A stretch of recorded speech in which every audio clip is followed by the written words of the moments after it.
Before we begin, in 2019, YouTube was caught data mining children under the age of 13, violating the Child's Online Privacy Protection Act, or COPPA.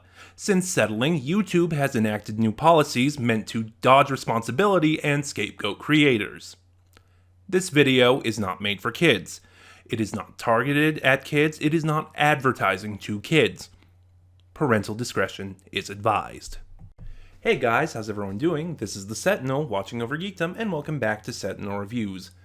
Last year, we looked to the future as I counted down my top 10 most anticipated Big Finish releases of 2020, and now it's time to look at the past with the top 10 best Big Finish releases of 2019. Last year I did this video, it was only a top 5 then because I didn't get much new stuff. This year I got a much more new stuff coming out, so we had enough to do a top 10. You know how these work, so let's waste no more time on the intro and just get right into it. Starting us off is number 10, The Third Doctor Adventures, Volume 5. Now, thinking about it in hindsight, we may have hyped up The Third Doctor Adventures, Volume 5 just a little bit much because of what it was doing. The 3DAs, Volume 5, gave us Liz Shaw, played by Daisy Ashford, Caroline John's daughter, and the Brigadier, played by John Colshaw, both of whom were great in their respective roles, and everyone in the cast was great overall. Tim Treloar, after his masterful performance in Volume 4, which I still think is the best of the 3DAs, just continues to grow and do much better as the Third Doctor, and his chemistry with Katie Manning is just amazing. Like, the Third Doctor and Jo, as I said a couple times before, is one of my favorite Doctor-companion dynamics, and it's just so amazing to see Tim Treloar and Katie Manning have the same chemistry as Jon Pertwee and Katie Manning. The stories themselves are fine. Primord is absolutely amazing. The Scream of Ghosts is okay, and that's one of the reasons for the ranking, as there's a few box sets on my list as we go through, and most of the reason why they're ranked, spoilers, is because while on the whole the sets are great, the quality of the episodes themselves is varied, and that's the reason the box sets going forward are going to be ranked, because the consistency, the quality from story to story. And that's why the 3DAs rank so low, because it's got one really great story, and then one story that, while good, is a bit of a letdown. Number 9, The Perfect Prisoners, the 2-part finale to the Fourth Doctor Adventures Series 8, The Syndicate Master Plan. When I was putting this list together, I was debating between doing Series 8 as a whole or just this story, because I thought if I did this story individually, the other box sets on my list, I would have to go through and do individual stories. But ultimately, what won me out is, unlike the other box sets, the 40A stories were released individually as well. So that's why The Perfect Prisoners won out. If you've seen me throughout my channel, throughout last year, talk about the Fourth Doctor Adventures, I really loved Series 8. It might be the best release in the Fourth Doctor range, outside of the stuff he does in other ranges, like Lost Stories and Philip Hinchcliffe Presents. And if you've seen me talk about it, I love The Perfect Prisoners. When I did my anniversary video, it is my favorite Fourth Doctor audio. And part of that is the amazing chemistry between Tom Baker and Jane Slavin, who was a new companion created for this series, which I love Ann Kelso. She's probably now my second or third favorite companion overall.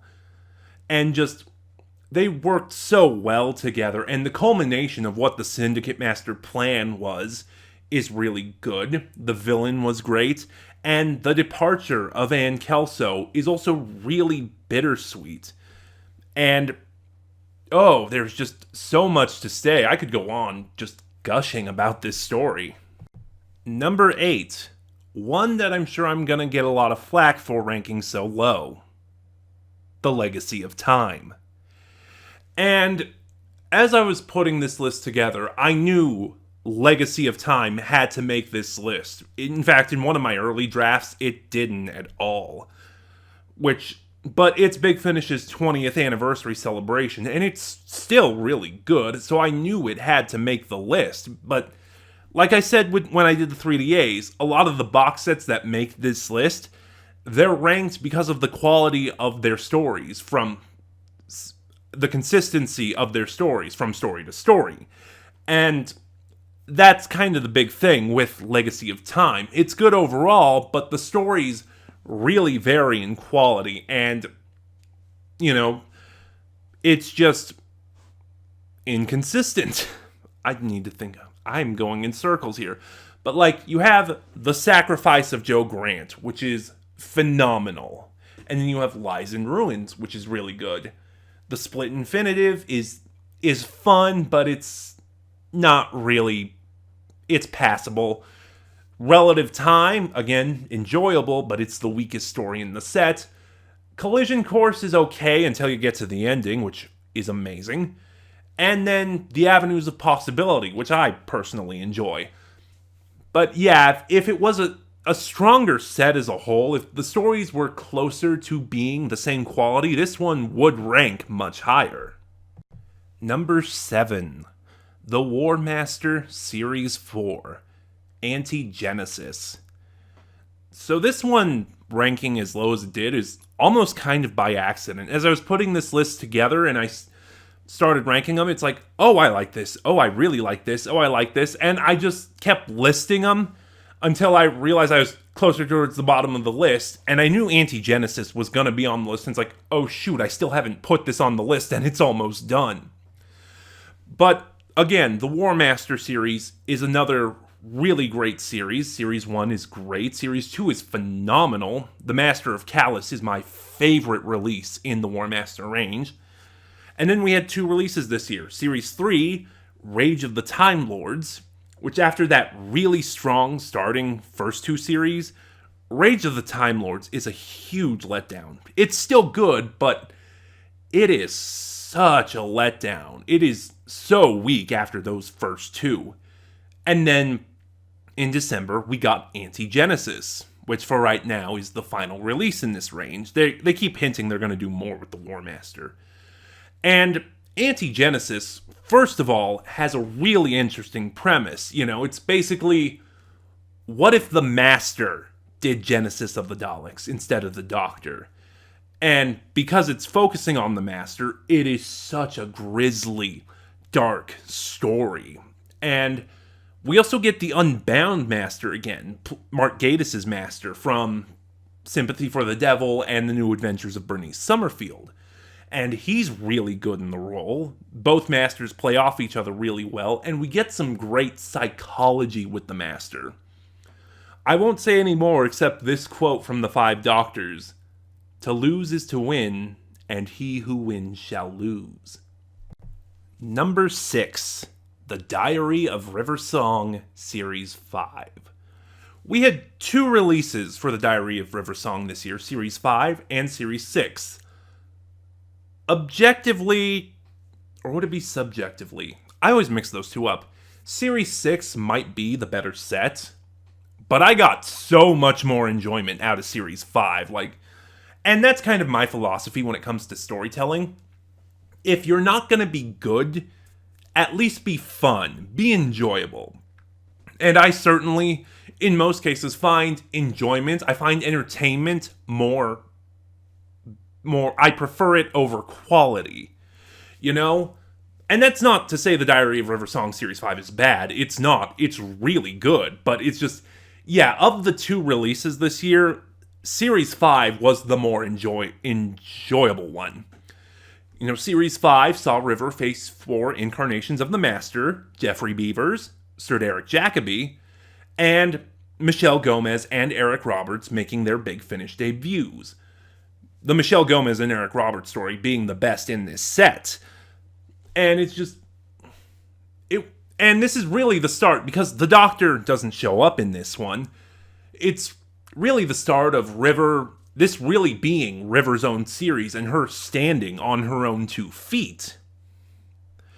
which Series 6 has continued to do, and Series 7 will continue to do. I mean, I'm a little miffed. Like, I'm glad River it's finally River's series, but I'm a little miffed because we've gone from the 8th Doctor to the 4th Doctor, and, the 10th, 11th, and 12th Doctors on TV. I would kind of like River to complete the set. I would like sets with the first 3 Doctors at some point, but no, as far as River facing the Master, who all 4 of them she plays off really well. And as far as starting River on her own adventure and being on her own 2 feet, this is a really great start. Number 5, The First Doctor Adventures Volume 3. I've talked about the First Doctor Adventures sets a little bit, and I keep mentioning how they keep one-upping themselves. Each set is better than the last. Volume 3 being one of my favorites so far. The Phoenicians is a decent enough story with a good enough premise. It was okay. I think it's one of the weaker historicals we've gotten, especially compared to Volume 2's The Barbarians and the Samurai. And then we got TikTok World, which is just my favorite First Doctor audio. The atmosphere is great. The performances are great. Carol Ann Ford is phenomenal, playing off of David Bradley and Claudia Grant in one of the most amazing climaxes I've ever heard. And I've also noticed there was kind of this arc in these 2 stories, Susan sort of growing up and coming into her own, and the Doctor realizing that Susan isn't a child anymore. She's growing up. She's about to become a woman. An arc that will ultimately culminate on TV in the Dalek invasion of Earth. And like I've said before, for me, in the First Doctor Adventures cast, Claudia Grant as Susan was the weakest link. I didn't like how she played Susan, and I found the sort of breathy way she voiced it was kind of grating, and this is the set that finally won me over with her performance, because a lot of this set was based on that character arc for Susan and her relationship to the Doctor. Number 4, Missy, Series 1. Even though 2021 will be the 50th anniversary of the debut of the Master, and we're getting masterful then, it seems to me like 2019 was the year of the Master. Diary of River Song Series 5, The Home Guard, I just blanked on the name for a second, 2 War Master releases, and Missy, another of Big Finish's newest spin-offs. This one obviously focusing on Michelle Gomez's incarnation of the Master, and Missy was really great. It's, as I've sort of said in my review of it, it's kind of the anti-War Master, where the War Master goes really dark, really depressing, really sort of dour. Missy is the opposite of that. It's entertaining, it's really fun, it's often funny at times.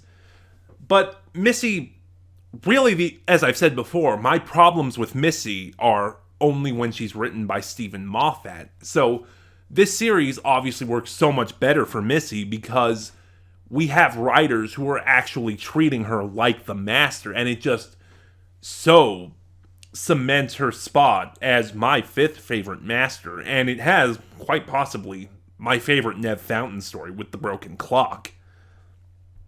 Number 3, finally, yay, another single release, Daughter of the Gods. So, I remember seeing somewhere, I don't remember where, that Jason Haig-Ellery, one of the executive producers of Big Finish, said, yes, we're still going to be producing content year-round, but these past few years, we've exerted ourselves, and we're going to kind of start pushing back on just how much we're going to be putting out. And case in point, this year, we only got 2 early adventures.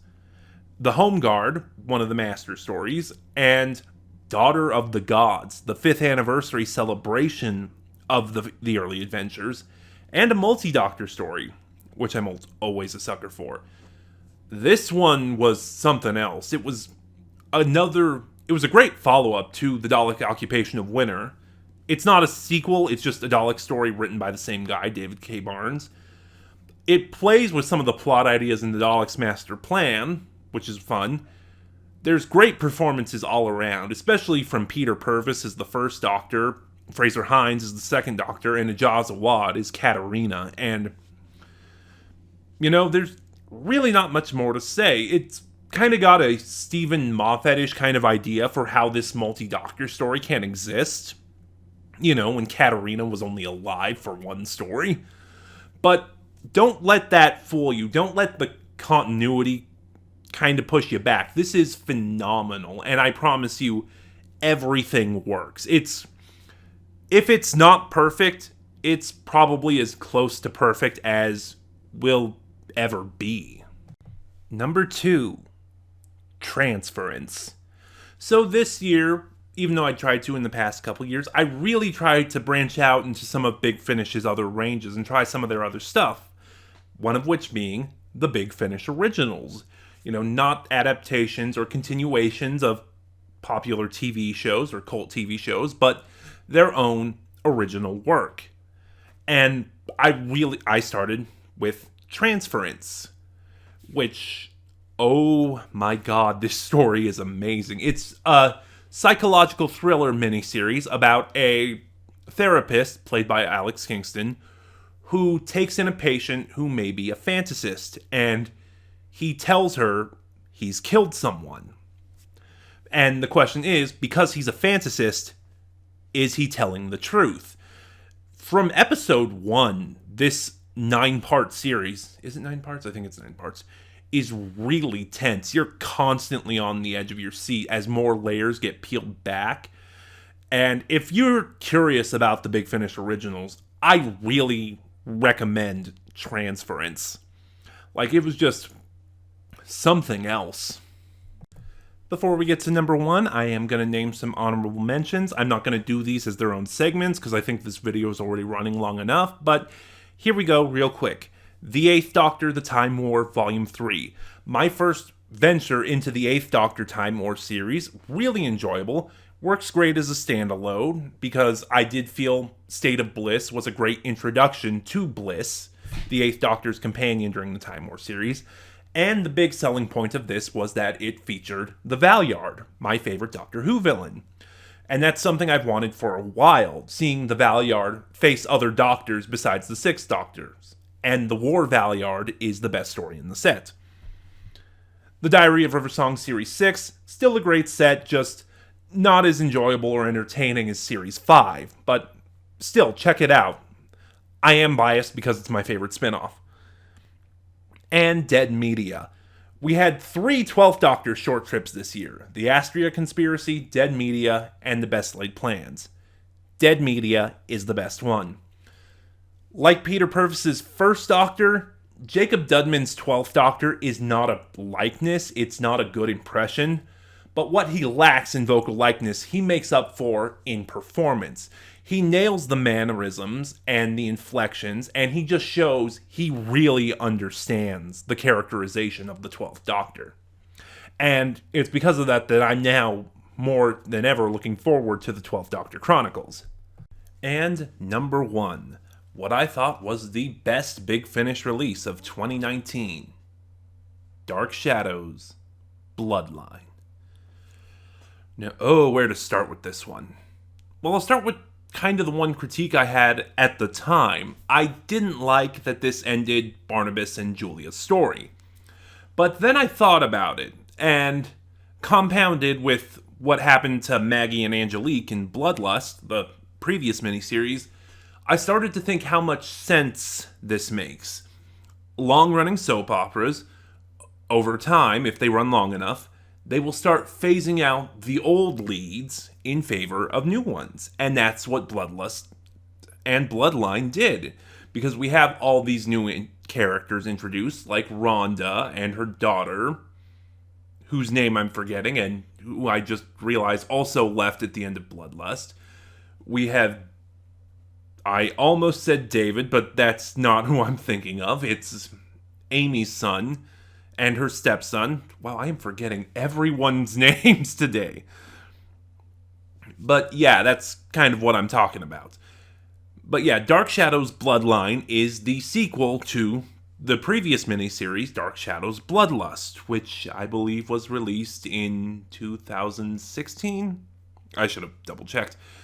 And the story focuses on the wedding of David Collins and Amy Jennings and the events surrounding it. And this is really great. It tops Bloodlust in every way. There's a bunch of great twists, some really good characters, great performances. Like, they even brought... And the thing that really excited me is that Bloodline brought back Julia Hoffman, who is one of my favorite characters. This time around, because Grayson Hall is no longer with us, she is played by Julie Newmar. And when I first heard that, my little fanboy heart squeaked and burst with joy. If you've ever seen the 1960s Adam West Batman series, Julie Newmar played Catwoman. And she's done a bunch of other things, but that's the thing I primarily know her for. And I may be biased because I like Julie Newmar, and Julie is one of my favorite characters, but she is the best part of this story. And that's saying something, because everything about this story is just so good. Like, the entire time I was listening to it, I couldn't wait to start the next episode. I was constantly on the edge of my seat. My breath was taken away listening to some of these twists being executed. And episode 13, the finale, was just amazing. Episode 13 primarily takes place between Barnabas and Julia. And Andrew Collins and Julie Newmar are really great, and they worked off each other so well. And just everything about this series was just, I think, flawless. I can't wait to listen to Bloodline again, and I think that's the really good... That's when you know a really good mystery has worked, because even when you know all the twists, even when you know who did it, even when you have the full story, you want to visit it again. And there you have it, what I think were the best Big Finish releases of 2019. What about you guys? Do you agree with the list? Do you have different views? Do you have other favorites? Go ahead and start a conversation in the comments below. Remember to like, comment, subscribe, share my video around as it'll help my channel grow. And in the description box below, you'll find a link to my Ko-fi where you can help support the channel, and you'll find a link to my Twitter where you can follow me and get updates on the channel. This is the Sentinel watching over Geekdom, and I'll see you guys next time.